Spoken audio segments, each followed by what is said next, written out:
Hey everybody, welcome to AudioPress live interviews. We are interviewing Ruby Blue with the Rhythm Factory, and she's out in Texas. And we used to know each other out here in Orlando. We worked together at a local studio here called Plush Recording Studios. We also went to Full Sail together, so I'm wearing my Full Sail shirt. And I'm going to go ahead and switch it to her. Introduce yourself, Ruby. You're on. Hi, I am Ruby. Um, Blue is my stage name. I like to call you Ruby Blue. Last name, yeah.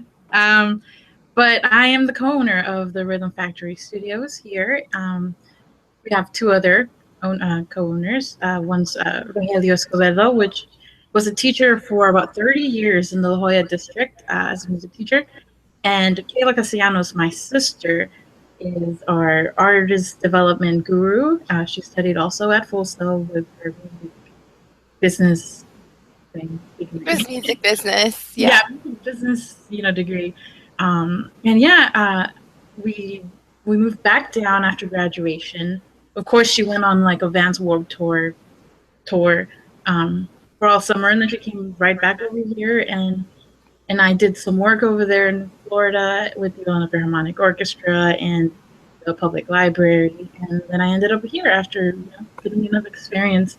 I felt like the Valley still needed some help on the entertainment and music industry, and that's what we're trying to do here at the Rhythm Factory. And besides just music recording services and artist development services, we also want to engage our community in all things music and entertainment because it's being like I don't know, it's just not strong here compared to Austin or New York or California. And I know that there's a lot of talented people here that I've personally met. And well, that's why we're here. We're a nonprofit recording studio. We're shooting to be an independent record label some time in the near future.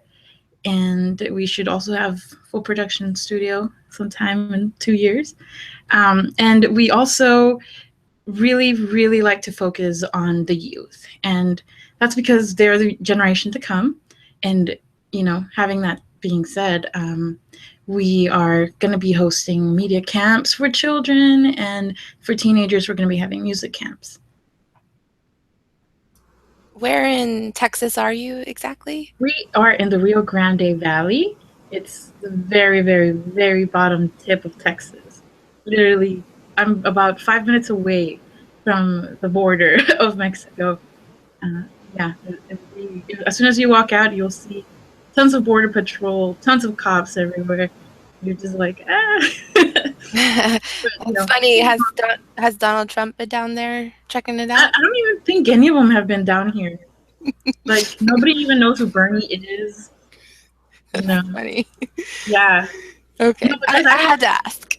yeah, no, and there's actually like a big support for Donald Trump down here, and I'm like, but your family's probably just from the other side of the fence, because our population's about 95% Mexican, so I don't understand, but whatever. I don't want to get into politics. Oh, I know. I was like, let me just tiptoe around that. Yeah, right? No, there's a big support for him down here. Wow, that's pretty fascinating. Anyways, let's not talk about that anymore. So I'm really curious about how the Rhythm Factory got started. I know you kind of told me about that, and I really liked that story, how things just fell into place for you. Mm-hmm. Yeah, I mean, it all started when I came back down, and we had a small studio in a house, and we were getting a lot of traffic, and we didn't like that, it didn't feel professional enough for us and for our clients. So we're like, might as well get like a nice business place. So we started looking, but we couldn't find any, and and then my mom, well, quick little backstory, but my parents have been incarcerated for a good while. But my mom recently was let into like a halfway house, and then they let her actually get a job from being in this halfway house. So then I had to go every morning. I had to wake up at 6, pick her up around 6, no, at 7:15, and then bring her to work, which is like halfway towards coming back home. It's like basically like an hour and a half drive, like every morning for me. And I used to bring, well, I would bring her to this plaza that we're in right now, and I fell in love with everything around it. We have this beautiful hill with an amphitheater on it, and it was just beautiful. It's just a beautiful building, and like I would go home, and I'm like, oh, I really want that building. Like I'm in love with it. If I could have a studio there, it'd be great. And we started asking around for business locations because we were very serious about getting a legitimate professional studio. And funny enough, I asked my mom, "Hey, mom, do you by any chance know anybody? If anybody's trying to rent anything out in this area, and what are the prices? Because we're in probably the most expensive part of the valley." And I looked up these buildings as well, and there were some for rent, but they were pretty pricey. And later, about a week, no, it wasn't even a week. It all happened within a week. But like a day or two later, my mom calls me and she's like, "Hey, so you're not going to believe this, but my boss is actually moving to another building in the same plaza, but it's just a bigger space, and he is trying to rent out the extra room, and the extra room just happens to be like basically half of the entire building." and and I'm like, "Okay, but how much is it gonna cost?" She's like, "Well, he said, you could get the smallest room for 300, and go up from there." And I'm like, "What, 300? You're lying. Like, I know how much this place actually costs, in the 2200s." And I was like, "You're lying." She's like, "No, like he said, come look at it right now." And I'm like, "Okay, well, we're on our way." And so I got ready and I came over here and I saw the $300 room, and that's where we're at right now. There's our vocal booth over here and our little lounge, also acoustic room. Um, it's just really nice to hang out in here. So for the first month we worked out of this building, and then towards the end of the second month, we were like, we're having these really big camps coming up, and excuse me, the 24-hour songwriter sessions, and we need more space. So then we decided to expand to the bigger area, which only came out to be like half of the initial price I had seen for the whole building. So we were like, cool, well, like we're gonna take it. So it all literally happened like within a week. I mean, not the expanding part, but just getting this place. Mm-hmm. But that same day that we came to see this place, we were like, okay, we're taking it. There's just nothing else that'll beat this place. And I mean, if you were to come by here, I have videos I might post up, but it's just a beautiful just entrance. There's palm trees everywhere. It kind of looks like Hollywood, but Nice. Hollywood. And yeah, so we love it here. All of our clients love it here, and we're really just barely getting started, and we have tons of traffic coming by every day. Right now, we have music lessons on the weekends. We hold a studio for private lessons, private music lessons, That's and awesome. yeah, Because I know you're probably giving people in that area hope for their music. That yeah. people who want to be musicians, but they're like, well, I'm not in LA, so Mhm. Or New York or what have you, and they might feel like they don't have any way to get their stuff recorded professionally. So, do you find that's true? Yeah, actually, because part of our private lesson curriculum is towards the end of a month, but we go by semesters. Um, so towards the end of the semester, we actually tell them, well, now we're going to record you, and you're going to be actually good enough to give the CD to your mom, and she'll actually be able to hear what you're doing and how you've improved. And what I like to do, I have rewritable CDs, and I record first day of class, second day of class, and I just keep adding on, and then towards the end, they get the everything that they've done throughout the semester, and they get to go home and every day show it to their parents, and at the end they get like their final product, which usually is very very it's just like whoa, like you were here and now you're here. That's awesome. So. That is awesome. Mhm. I bet that's rewarding for you. Yeah, I just I get to hear how they progress and how I'm doing as a teacher as well. So it's just very cool to just be able to provide this with, That's awesome. yeah, in a professional setting. It's just creepy, kind of like bringing kids into your house and you're just like, okay, I'd rather have them in an actual facility and where we have a lobby, parents can hang out and Sure. coffee and just a Ve- really nice setting over here. It's super legit. Mhm. Yeah. I did want to actually kind of rewind back to when you were talking about Kayla, your sister, who's doing the artist development with you Mhm. at the Rhythm Factory, because I worked with Kayla, Mhm. and she used to work for AudioPress about, maybe it's been a year, I think. Yeah.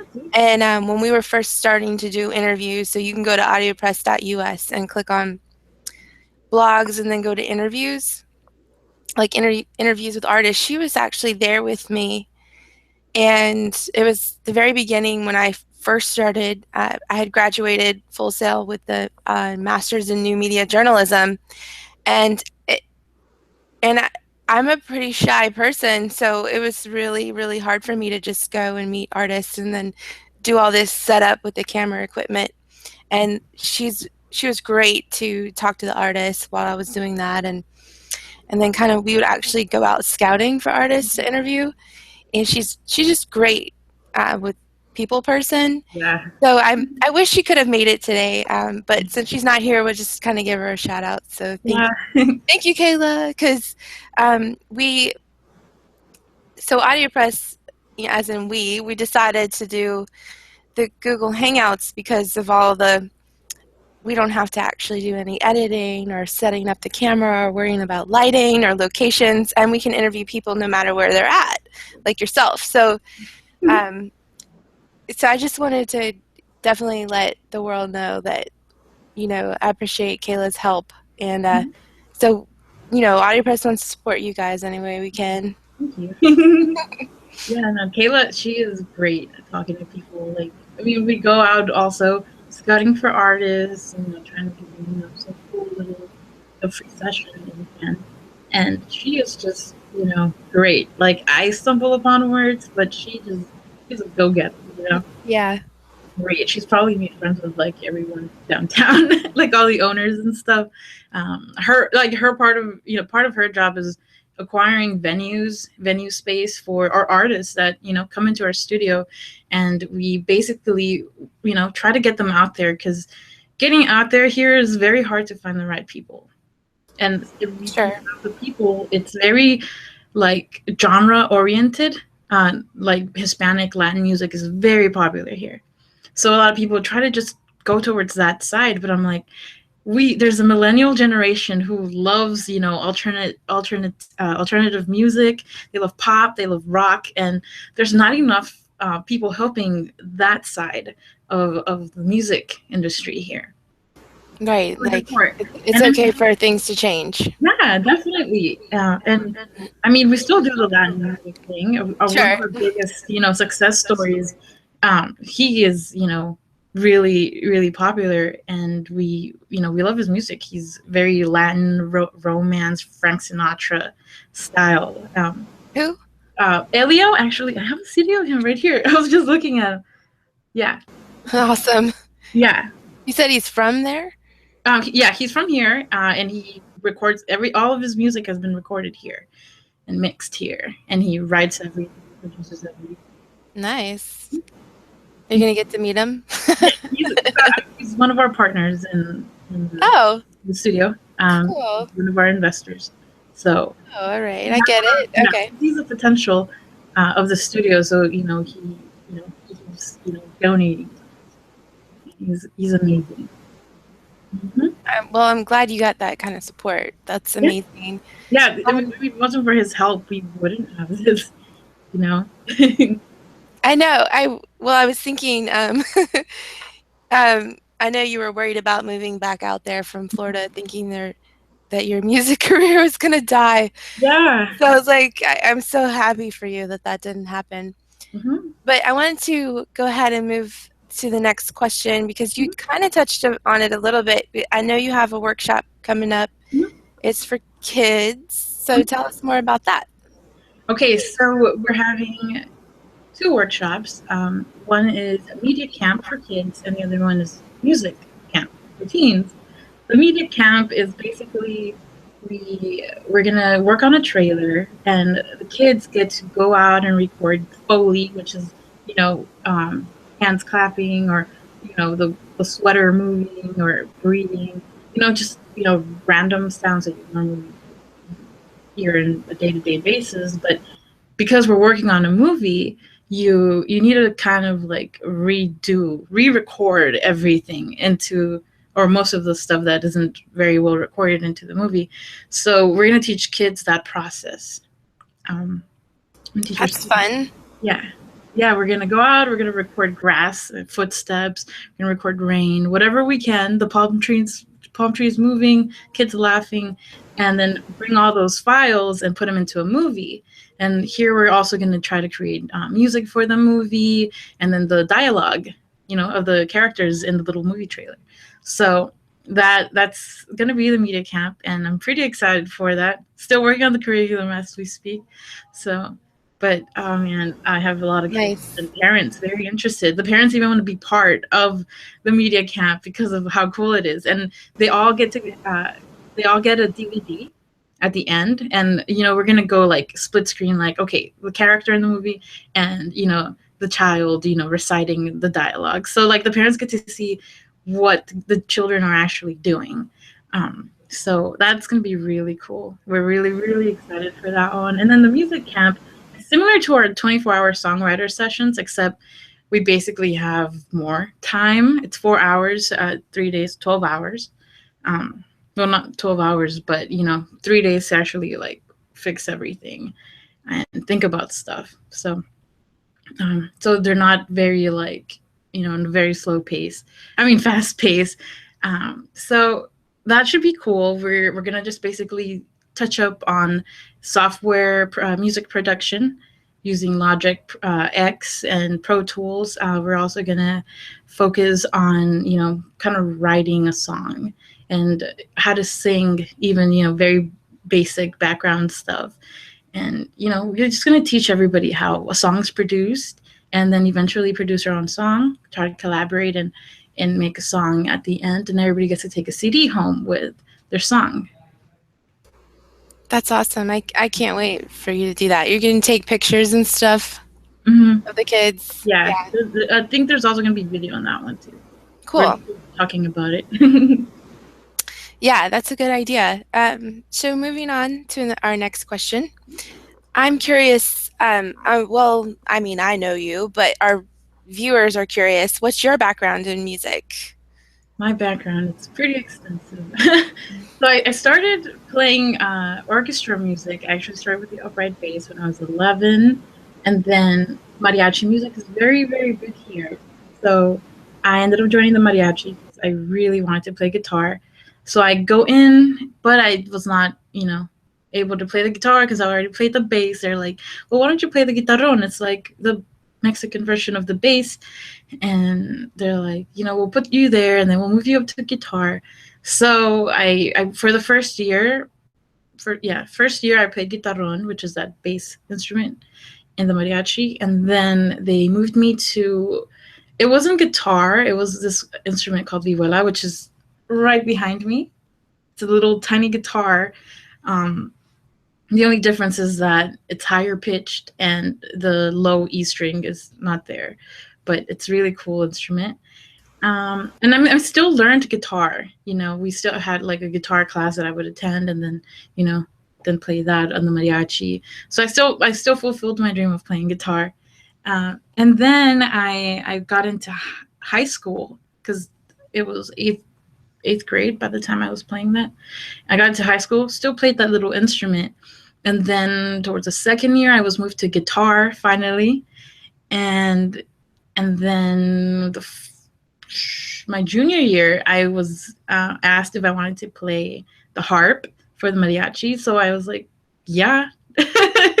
And then by then, I had already taken a few piano lessons and was playing piano synthesizer for the marching band. So it was a lot easier for me to translate to the harp because the harp is basically a piano except flipped, vertically, and then, you know, just Oh, strings. I didn't know that. Yeah, no, it's basically like that. The harp's just like the piano except it's like here but on strings. So yeah, I Cool. yeah, that's basically everything. And then I got to to college, went to Full Sail, did not want to leave the music scene at all. Like I love performing, so I volunteered for the what's that school? Valencia Community College. I volunteered for their orchestra, and I did some operas with them and some cool little concerts, which was awesome experience just being with them. And then I also found a mariachi there who took me in, and it just so happened that the mariachi director knew my mariachi director down here. So I was like, what? So it was cool. We both had like the same goals and passions, and we really got along. And that's when I went back to that little instrument because it's very rare to find someone who actually plays that little vihuela guitar. So Yeah, I remember you playing that. So is it tuned? Can you I bust? don't even think I don't think it's that. I was like, can you bust out a song? I, yeah, I know you can play. Check Yeah. this out. Is it really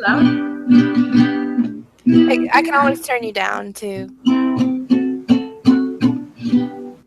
Yeah. Kind of sounds like a ukulele, but not. They have 5 strings instead of 4. So, yeah. Okay, so that's the difference. Yeah. And then from the guitar has 6 strings. This one has 5. So, Cool. yeah. So, Very light instrument, too. well, show us the guitar a little bit. Yeah.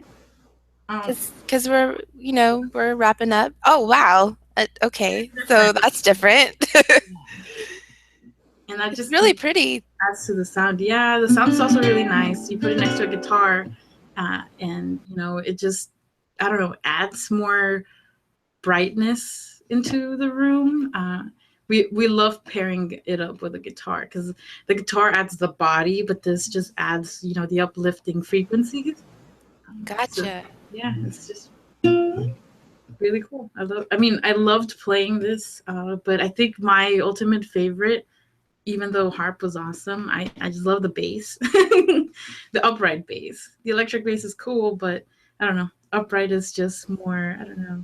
It has cool tone. Yeah, I know when I see you perform live, you look like you're just having a Yeah, blast. I love the bass. It's like I have like a little dance partner that I can That's play. funny. You literally do dance with it. I know. It's what helps me keep in tempo. Otherwise, I just couldn't. Oh, okay. I get it. I get what you're doing over there. Yeah. So, is there anything else you want to add? um. I know we were kind of off air. We were talking about our love for music and how it's for us. It's pretty much saved our lives. I Yeah. know it's kind of it could be a serious topic. I mean, I know for me, music has been there throughout my life. It wasn't until recently that I kind of got clued in that that was the thing that was always bringing me joy. So Mhm. when I say save my life, for me personally, it wasn't. Um, maybe it's literal, but it's just like where I found where people have their ups and downs in life, where anything music related, whether I was just a kid roller skating at the roller rink Yeah. to being in college and being president of a club and like bringing in talent and doing showcases. Like I didn't ever really have to do any of that, but I loved doing it. And Being around it. so Yeah, I just love being around it. So I love interviewing artists. I was kind of curious if I know you have kind of a situation like that, and wanted to hear about more about Yeah, that. my situation is pretty serious. I don't know. Growing up was pretty hard. You know, I had kind of a broken family, and you know, A lot of us do. yeah. And in that, I got lost and very depressed, and I just wanted to just not exist anymore. I got to the point of like suicide, and I just the only thing that I remember like telling myself was, "Oh my gosh, I have an orchestra concert. Oh my gosh, I shouldn't be doing this. This is just wrong. Like, I shouldn't be cutting this deep. I shouldn't be taking this many pills. Like, I have an orchestra concert tomorrow. Well, in the weekend, and I need to be there. I'm the bass player. Like, I'm the first chair. I need to, be there." And I was like crying, Yes, and my people mom, need you, and people yeah, love you. in that moment, like I was crying. I remember I was in the restroom, and my mom comes in, and I remember like having a tiny MP3 because MP3s were cool back then. This was like I was like 11, not 11, 12, 13, and I had like an earbud in one ear, and my mom comes in and she's like, "What are you doing?" and starts, having kind of a pep talk, but I didn't really want to hear it from her. I was like kind of embarrassed, kind of just like, "I'm just gonna push you out." Like I just put my headphones on and I just saw her crying, and I don't really know what she was saying, but she was just hugging me, and I think that was the point when I'm like, I love music. Like if it wasn't for the music, I wouldn't, you know, have a purpose. And I just kept pursuing music. I really just kept focusing on playing my instruments and stuff, and it really just, sucked me in, sucked me Yeah. into the frequencies and the resonance. It just felt so good to just have it, in me. So I, Yes. Oh, what about the story where you were the movie with the little boy that was really August, natural at what yeah, was it called again? August Rush. Yes. Yeah, tell me about what how that movie inspired you. Oh, yeah, well, that was around the time when, yeah, I was very depressed, and I was in a choir room, and we'd always, because I was also in choir and mariachi and orchestra, always in everything music related. All my electives were music. It was like my senior year, I got in trouble because all my electives were music. So I had to like, choose between taking actual credits and stuff. But yeah, that movie really inspired me. I saw how this, orphan child didn't have his parents, but he kept hearing like music, and you know, it was just beautiful to watch that, and that gave me hope because it wasn't. I know. I mean, it wasn't a real story back then, but I figured there's probably children who have a similar story to that, and I wasn't an orphan, but I felt not abandoned, but my parents were always working, 24/7. I Sure. barely saw them and stuff. So, You could relate. yeah, I could relate. Maybe through the music you could bring them back together. Yeah, right. And my mom actually used to play violin for mariachi and sing. That's right. Yeah, Your mom was actually like pretty famous in her yeah. day They were in town, right? yeah, her and my music director growing up. They were both part of the like first mariachi down in Texas or in the United States. I believe, the first high school mariachi. So that was a pretty popular thing. It's gotten bigger now. There's tons of mariachis here. We have competitions all the time and beautiful like performing arts just for the mariachi concerts and stuff. So yeah, it grew from there. But yeah, my mom was one of the pioneers for mariachi music down here. So that's why it's like a tradition between my family. We do it all the time. Makes sense. You just naturally have that Yeah. ability, but you also have that support. And I think Definitely. the kids coming to your I think that are coming to your workshop and stuff, it's great that the parents want to be a part of it and that they support their kids with that. And I really do believe that studying and learning music, it actually, I mean, I don't know if there's scientific proof behind it, but I do think you can be better at math. I know when I was in high school, because I'm an artist and I like to draw, so people would say that I'm more right-brained and that you can't be good at Love. both, but you can because if you learn young as a child. Because in high school, I lived in Pennsylvania when I was a kid for like a year, and up north they actually did. I don't know if they still do, but at the time they taught music. So Mm-hmm. I actually learned music, a little bit of music theory, Mm-hmm. just as a required class. And then when I got older, right around like maybe first year of high school or whatever, I was in chorus, and then I was also in, like, I sang with the church, so I learned like how to read the notes.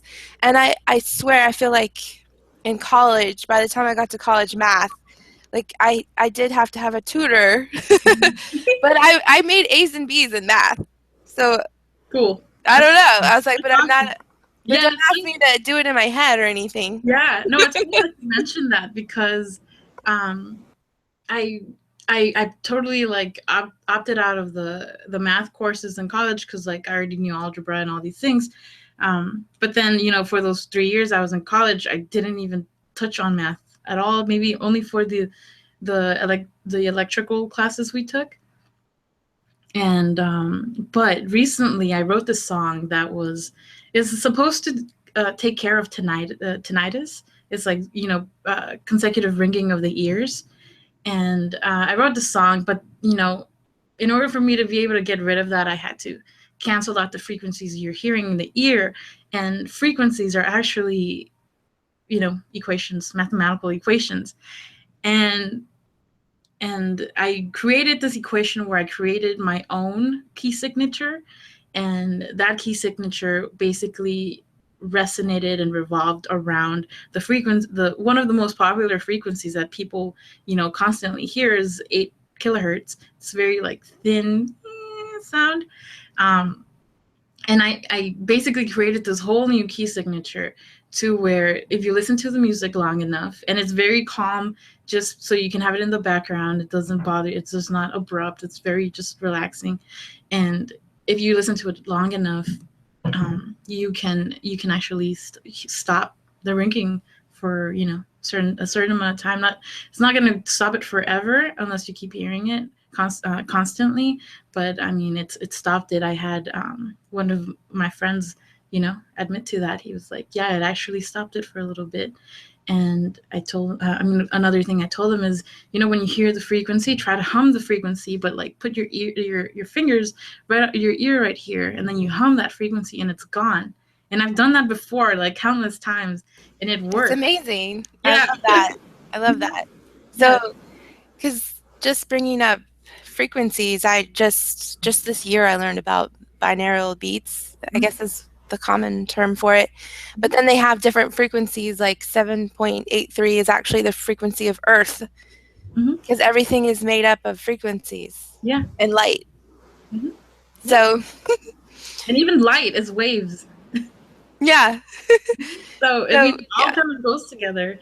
And yeah, going to college, I was very into quantum physics, and like I love physics. So going into the physics class in college, I was like, oh my god, everything makes sense with sound. Only with sound did it make even more sense. So it was just like I loved the whole college experience we received from Full Sail. It was awesome. I think you need to get it out, the word out there to all those like techno DJs that have tinnitus. Yeah. You need to Another help thing, them. you need earbuds like for Well, anything. I think a lot of them have them now, yeah. They Yeah. have those really high-tech earbuds that cost a lot of money, but I think Mhm. it's worth it. It's worth to pay that amount of money. Mhm. Even when I go to church and I go, listen to their band and listen to service, um, the the sound that comes out of the music is very loud, and I need to put my earbuds in because I can't risk, messing up with my hearing. Like, that's the most important thing to me. So yeah, Oh yeah, always have earbuds with you because you don't know what damage you're doing on your ears. even when you're working at Starbucks, right? Yeah. Oh yeah, I had to leave Starbucks because finally one day I'm like, it's really loud. Like, by the time I get home, I'm like really just headaches and like everything's just throbbing. So I Was from working the drive-through. yeah, just from working at drive through, everything was really loud there. There's music, there's people talking, there's machines going off, and they're like really high screeching machines. So I started with my phone. I downloaded an app where it basically measures the decibels, the sound pressure level in the room. And I was seeing that it was way too much. It was going over the recommended standard um, for our listening. And Right. if So I I think they call that noise pollution. yeah, So basically. people don't think of noise as something as a pollution, but so we have our environment pollution, Mhm. but you can actually have noise pollution. Yeah, and it actually affects And our ears. it stresses me out. Mhm. Yeah. So definitely, like I know, really high sound pressure level areas affect our body physically and emotionally. Like, you get home and you're tired and you don't know why you have all these headaches, and you don't want anything to do with anyone. You just want to lay down in the darkness, and you know that's how I was. And it wasn't until I left and that I felt more relaxed all the time. And the sound pressure level was just a few more dB than the usual. It was around 94. And the standard is 85. The longest you can be in a room at 85 dB is about 4 hours, well, 8 hours, but you need to take a break in between after 4 hours, just so you can refresh your ears again. And being there for 8 hours with only a 10-minute break, you can take a 30-minute break, but only a 10-minute break, that just like, you know, it wasn't enough for No, me. and it's not like you left and went to a quiet place for 10 Yeah. minutes. Yeah, no, I was still in the back room, but there's like this big boiler machine and water always going Yeah. on. So I had to leave. I was like, I've been working for this company for a while. I could just imagine how much damage I've done to my ears. And also, if you surpass like around 94 dB, if you're in a room for 30 minutes, it starts destroying the stereocilia, which is the little hairs that pick up the vibrations in your ear. So you're able to hear stuff. So I was like, oh, I need to leave. Like, as much as I Yeah. love working here, I just gotta go because I think you bring up an important point. When I was at work, my old job, like we had noises from meetings in the hallways to like the warehouse noises. And then so what I did is I figured out where I could put on some headphones or earbuds, the ones that go inside your ear, Mhm, and then turn on certain frequencies. mhm. So I guess the general term is binaural beats, but there's tons out there. Um, I don't go for the ones that have like subliminal messages or anything. I've heard people talk, oh, be careful of those. I'm like, that's not what we're talking about here. We're talking about frequencies.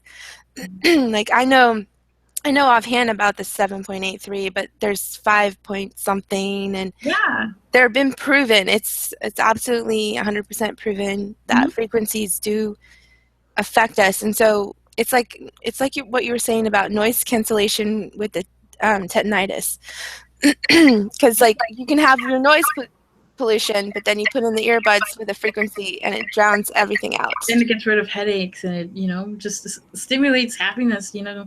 I feel like that is what I mean. That's what my number one go to when I have a headache. I just listen to binaural beats, and I close my eyes, meditate for a little bit, and it's really, really beneficial. I wake up refreshed, or not wake up, it's just, get up refreshed and, ready for anything else that comes my way.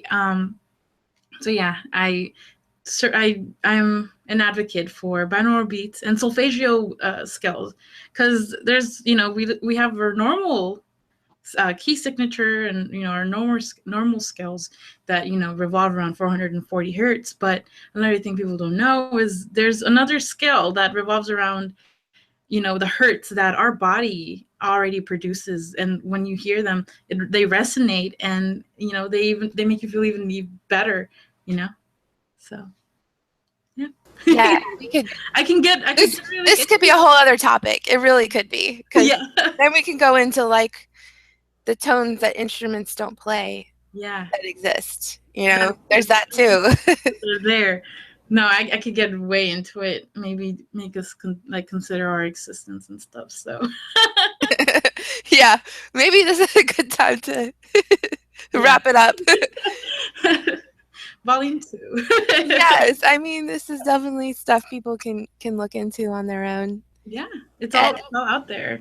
yeah, yeah. So thank you so much for coming. Is there anything else you want to add? Anything you want to promote? Like, No, I already talked about the 24-hour songwriter session. That's really cool. yeah, yeah. I'm And when's glad that starting?